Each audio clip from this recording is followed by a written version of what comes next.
ਹੁਣ ਤੁਹਾਨੂੰ ਸਿੱਧਾ ਲੈ ਕੇ ਚੱਲਦੇ ਹਾਂ ਜਿੱਥੇ ਕਿ ਆਪ नेता गोपाल राय ਦੇ ਵੱਲੋਂ ਪ੍ਰੈਸ ਕਾਨਫਰੰਸ ਨੂੰ ਸੰਬੋਧਿਤ ਕੀਤਾ ਜਾ ਰਿਹਾ ਹੈ। करने के लिए लोग पहुंचे, पूरे इलाके में चप्पे चप्पे पर पुलिस बिठा दी गई। आम आदमी पार्टी का कार्यालय सील कर दिया गया। जो लोग भी अपना आक्रोश लोकतांत्रिक तरीके से शांतिपूर्वक व्यक्त करते जा रहे थे, महिलाओं को, पुरुषों को, बुजुर्गों को घसीट घसीट के गिरफ्तार किया गया। अगले दिन जब लोग शहीदी पार्क पर भगत सिंह, राजगुरु, सुखदेव के शहादत दिवस पर शहीदी पार्क पहुंचे संकल्प लेने के लिए, उसको सील कर दिया गया। वहां से लोगों को गिरफ्तार किया गया। आज जब मुख्यमंत्री अरविंद केजरीवाल जी की गिरफ्तारी के खिलाफ प्रधानमंत्री निवास पर लोग पहुंच रहे थे, ये पूछने के लिए कि आखिर चुने हुए मुख्यमंत्री को जेल, शरद रेड्डी को बेल और 55 करोड़ का भाजपा का खेल, ये क्या है? इसका जवाब इस देश के प्रधानमंत्री को देना पड़ेगा। चारों तरफ से घेर करके सारे कार्यकर्ताओं को, सारे नेताओं को गिरफ्तार कर लिया गया। महिलाओं को घसीट घसीट के गिरफ्तार किया गया। पूरे दिल्ली को आज पुलिस छावनी में तब्दील कर दिया गया है। भारतीय जनता पार्टी के नेता, केंद्र की सरकार, केंद्र के मंत्री, देश के प्रधानमंत्री अगर ये सोचते हैं कि पुलिस की आड़ में हम छुप जाएंगे और हमें जवाब नहीं देना पड़ेगा, आंदोलन रुक जाएगा, गलतफहमी में है। इस देश के अंदर, इस दिल्ली के अंदर अरविंद केजरीवाल से लोग मोहब्बत करते हैं।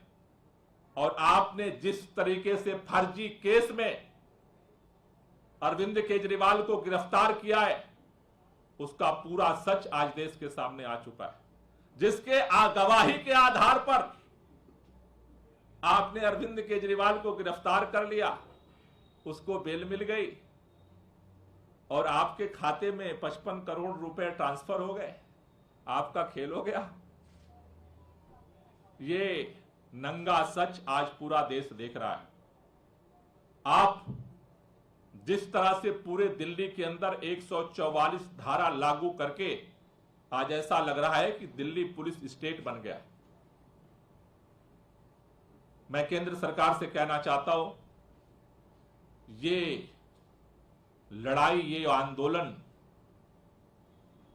आपके पुलिस के दम पे रुकने वाला नहीं है। ये आवाज पूरे देश के अंदर पहुंच रही है और उसी आवाज को बुलंद करने के लिए हमारा जो अगला टारगेट है वो 31 मार्च रामलीला मैदान की इंडिया गठबंधन की महारैली, जिसमें पूरे देश से इंडिया गठबंधन के सभी प्रमुख लीडर्स उसमें शामिल होने के लिए आ रहे हैं। दिल्ली के लोग लाखों की तादाद में रामलीला मैदान 31 तारीख को 10 बजे पहुंचेंगे। उसकी तैयारी के लिए आज से हमने अपनी रणनीति शुरू कर दी है।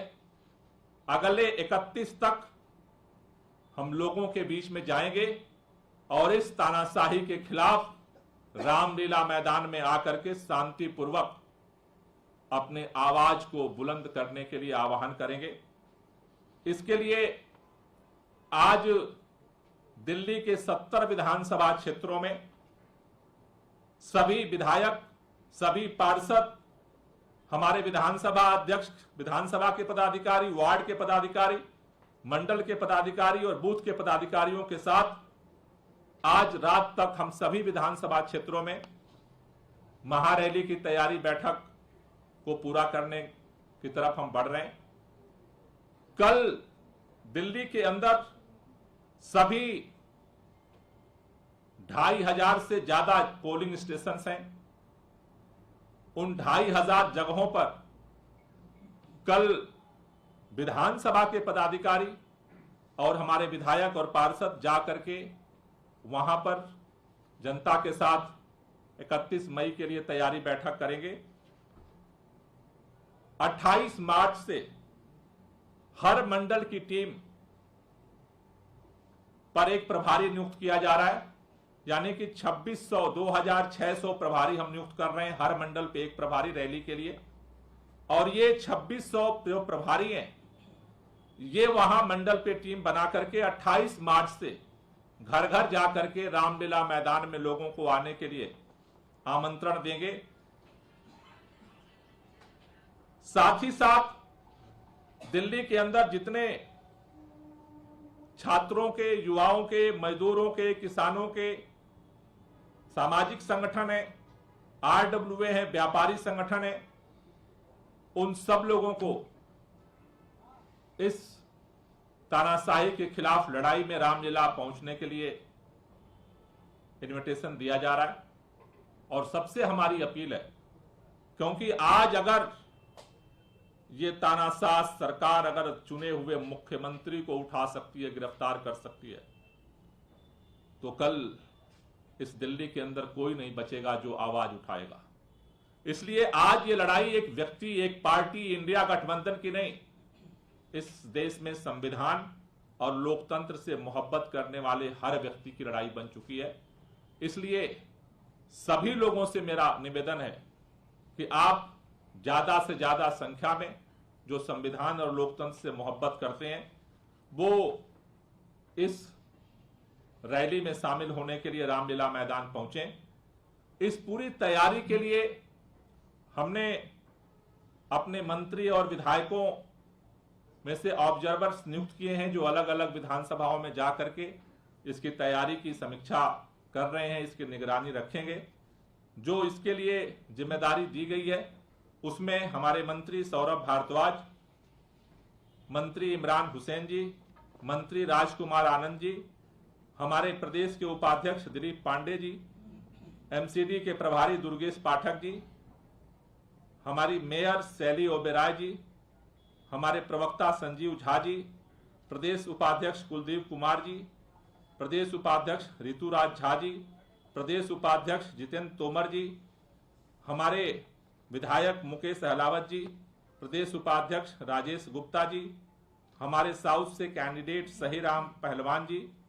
इन लोगों को इस रैली की तैयारी के लिए ऑब्जर्वर्स नियुक्त किए गए, जो इस पूरी तैयारी की ग्राउंड पे जो है इसको निगरानी करेंगे। और हमें भरोसा है कि इस बार 31 मार्च का दिन रामलीला मैदान के लिए एक ऐतिहासिक दिन होगा और रामलीला मैदान से इस तानाशाही के खिलाफ जो आवाज उठेगी, ये आवाज पूरे देश में पहुंचेगी। Thank you. कोई क्वेश्चन हो तो ले लीजिए। सर, सीएम के 2 इंस्ट्रक्शंस आए हैं जेल से, और उसके बाद आज एक पब्लिक को एड्रेस करते हुए प्लानिंग सेक्रेटरी ने लेटर इशू किया है। आपको क्या मकसद लगता है, क्योंकि ये कहा जा रहा है कि रूमर फैलाया जा रहा है, जबकि सेवाएं रुकेंगी नहीं जो भी पब्लिक वेलफेयर। देखिए, कई तरह की बातें चल रही थी। अधिकारी ने नोट जारी किया है कि मुख्यमंत्री जी के जेल जाने के बावजूद सरकार चलती रहेगी वैसे ही जैसे चल रही थी, और जो भी जनता के काम है वो काम वैसे ही होते रहेंगे।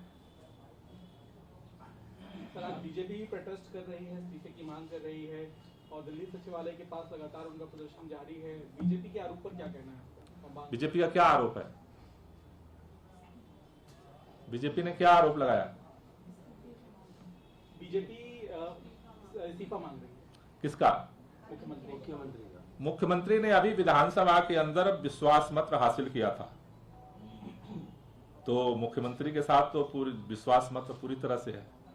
तो जिसके पास पूर्ण बहुमत हो और पूरा विश्वास मत हो, उसका इस्तीफा आज तक तो कभी हुआ नहीं। सर, एक बड़ा विवादित बयान सामने आया है। कांग्रेस पार्टी की प्रवक्ता है सुप्रिया श्रीने, उन्होंने जो लोकसभा उम्मीदवार है बीजेपी की कंगना रनौत, उनके बारे में एक टिप्पणी की है, और जो एक खासा राजनीतिक विवाद का मुद्दा बन गया। हालांकि बाद में उन्होंने माफी भी मांगी और वो पोस्ट के लिए उन्होंने कहा कि किसी ने गलती से ये काम किया। मेरे ख्याल से उन्होंने जवाब दे दिया है, उससे आगे तो उसमें कुछ बात समझ में नहीं आती। आपको लगता है कांग्रेस पार्टी को कार्रवाई करनी चाहिए अपनी प्रवक्ता? मेरे ख्याल से उन्होंने अब जवाब दे दिया है जो। Okay, thank you. ऋषभ